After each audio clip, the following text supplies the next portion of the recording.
Welcome to Jobbed Out, the wrestling editorial that reminds you that in the Royal Rumble, 30 men enter, but only 3 ever actually have a chance of winning. With the Royal Rumble coming up, I have been ripping my hair out trying to figure out what to talk about.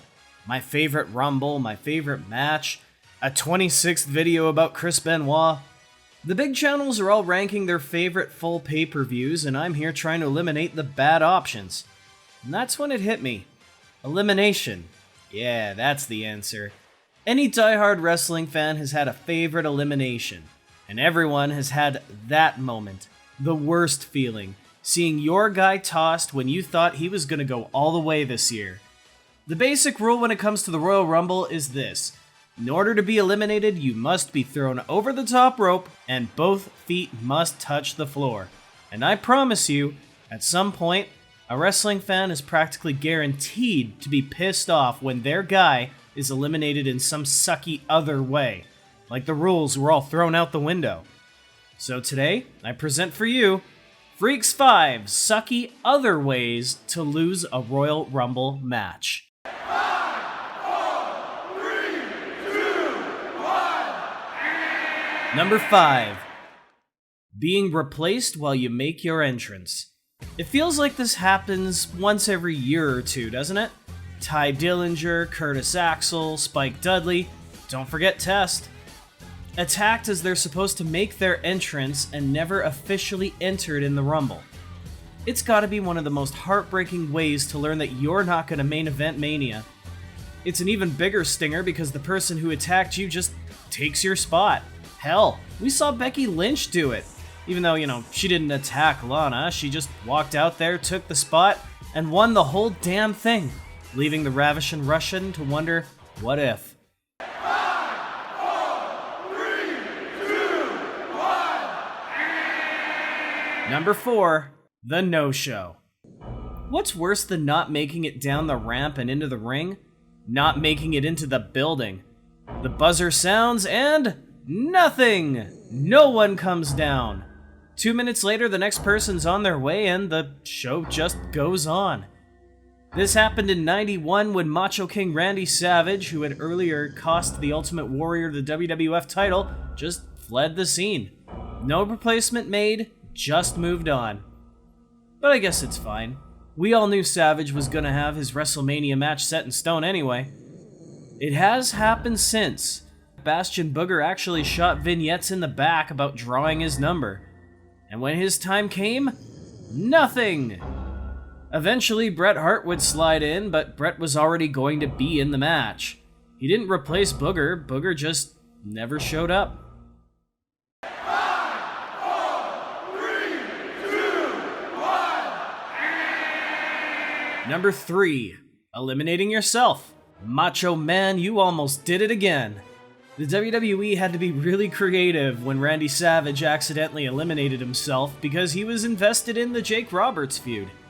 That year, they decided you have to be thrown over by somebody else or it doesn't count. So, they allowed him back in. They scrapped that in later years, most famously Mil Mascaras, who was notorious for thinking he was bigger than he actually was, did the exact same thing, most likely so that he could say nobody else eliminated him. Then, of course, Core champion. Look at Drew Carey. Yeah. Drew Carey's got the hell out of there. He's smarter than I thought. he's in the Hall of Fame. 5, 4, 3, 2, 1. Number 2. Entering before your number. Now this has happened exactly once, but there is precedent that leads people to believe it's one of those unwritten rules in wrestling, kind of like burning your tag. In 2008, Fit Finlay entered the ring before his time to save his little bastard. Now there was some miscommunication about whether it was using a weapon that got him DQ'd from a no DQ match, but we all know that's not the case. There's actually a second instance that backs this idea up. Back in 2001, Al Snow, who was feuding with the hardcore champion Raven at the time, went after the champ, rolled him into the ring, and was held outside by the refs. Why? It wasn't over weapons, we've seen plenty of those in a Rumble. So why they held him back became clear pretty quick. The refs made Al Snow wait until it was Al Snow's turn. Now before I reveal number 1, I have to give credit to Redditor TheLongWolf527 for not only sparking this conversation, but offering stats on how often each type of elimination happens. Great stuff. His list differs from mine, and he even proposed a method that's not on my list. Limb loss. Yeah, grievous bodily harm. Thank you, Chainsaw Charlie and Jerry Lawler. Only one way to be eliminated is to be thrown over the top rope and both feet have to hit the floor, or to have one of your major limbs lopped off by a chainsaw. Another honorable mention goes out to Alex Riley, who accidentally fell out of the ring once. God, that's gotta suck. So, what is the most sucky other way to be eliminated in the Royal Rumble? 5, 4, 3, 2, 1. Number 1, being eliminated by somebody not in the Rumble. Yeah, you all knew this was gonna be here. It's the most frustrating of them all. Someone who's already been eliminated's got sour grapes and they take it out on your guy. Thank you, Hulk Hogan.